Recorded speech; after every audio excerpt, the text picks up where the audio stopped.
Eu digo mais, irmãos, tirando um pouco o óculos humano e colocando o óculos espiritual, quem estava contra ele não eram homens, era o diabo, Satanás. Precisamos olhar um pouco além, ter uma visão espiritual da realidade. Há coisas que acontecem conosco, queridos, que os homens podem fazer, mas aquilo não vem do coração, do cerne do coração do homem. Aquilo não nasce no coração do homem. Aquilo é plantado no coração do homem por setas malignas. E aquelas pessoas o fazem por influência de Satanás se levantando contra nós. Daniel não tinha homens que estavam contra ele. Ele tinha uma potestade que havia se levantado contra ele e queriam aniquilar aquele homem de Deus, porque ele havia decidido fazer a diferença no seu tempo. A Bíblia diz, o próprio Jesus nos fala sobre isso em João escreve na primeira carta de João, a sua primeira carta, capítulo 5, versículo 9, João escreve dizendo: este mundo jaz no maligno. Pode ligar a TV, abrir os jornais, abrir a revista, abrir o site, a internet. Nós vamos ver que o mundo jaz no maligno.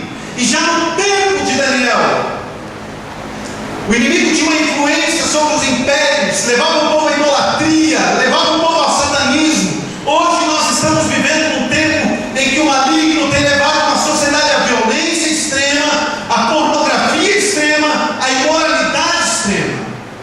Esse mundo jaz no maligno.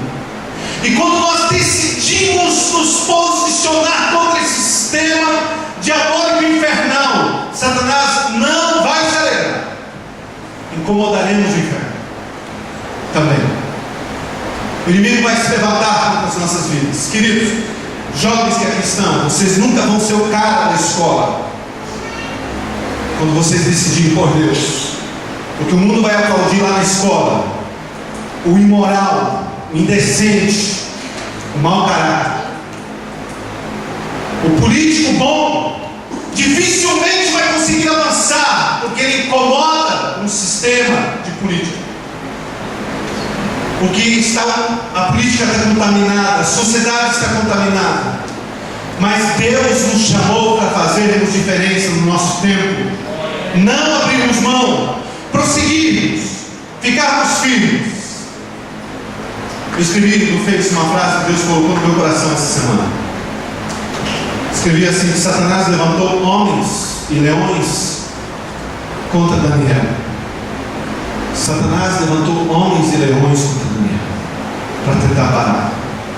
Mas Deus mudou a natureza de leões e gatos, porque eles estavam na cova e não atacaram Daniel.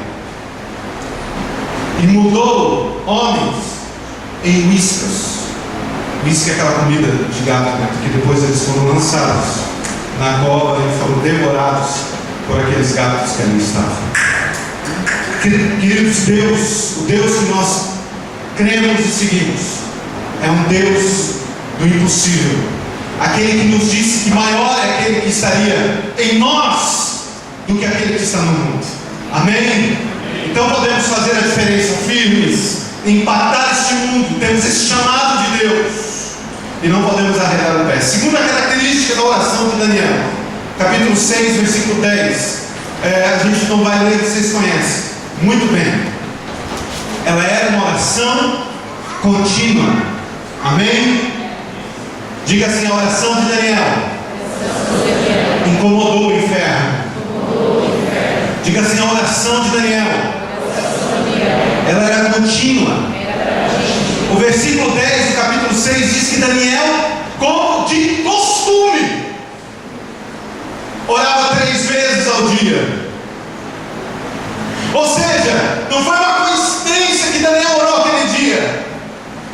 Ele de maneira costumeira orava, e orava 3 vezes ao dia. Queridos, nem todo costume é mau, há costumes bons. Quem levanta cedo para fazer uma caminhada, você tem um bom costume, glória a Deus pela tua vida. Eu quero chegar lá um dia também.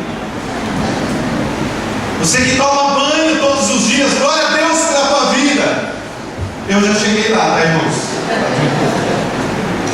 Escova os dentes, se alimenta, costume de repente de comer verduras, de ler a Bíblia. São costumes bons, e quando nós passamos a nos acostumar, e alguém olhar para nós e dizer de maneira costumeira: o pastor Pel, glória a Deus, glória a Deus por isso. Precisamos de maneira costumeira ter relacionamentos profundos com Deus, de maneira costumeira vivermos um relacionamento vivo com Deus. Certa vez um menino chegou em casa da escola bíblica dominical, e a mãe dele perguntou o que ele havia aprendido na escola. E a criança, da maneira dela, disse: o professor contou uma história de um homem que se chamava Enoque. E esse homem, Enoque, ele andava com Deus. Ele andava. E um dia ele estava andando tanto, que estava tão longe de casa, que Deus tomou ele. Queridos, nós somos chamados a nos relacionarmos tão profundamente, tão continuamente com Deus, a ponto de termos a coragem de dizer o que Paulo disse: pode me imitar, porque eu sou imitador de Cristo. Dizemos como Paulo disse: já não vivo mais eu, mas Cristo vive em mim, e não faz diferença se eu estiver vivo ou estiver morto, porque se vivo eu glorifico a Deus, mas se morto eu me alegro, porque estarei eternamente com Deus. Relacionamento profundo, contínuo. Os grandes homens que fizeram diferença na história da igreja, e poderíamos aqui citar uma lista deles, tiveram uma vida contínua de relacionamento com Deus, de oração com Deus. Eu tomei alguns exemplos. David Brainerd, ele diz o seguinte: eu amo ficar sozinho em minha casa, onde eu possa passar muito tempo em oração. Os grandes avivalistas da história.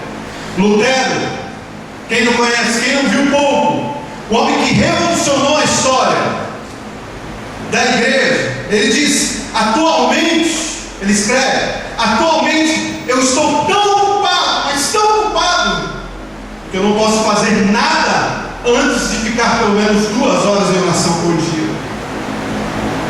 Homens que tinham um relacionamento com Deus. John Wesley, ele passava diariamente 2 horas de oração, começando às 4 da manhã. Ele sempre dizia que a oração era para ele o seu negócio principal. Spurgeon dizia: a oração se tornou tão fundamental para mim quanto o ar que enche os meus pulmões e o sangue que corre nas minhas veias. Contínuo, relacionamento permanente e o tempo todo com Deus. Amém?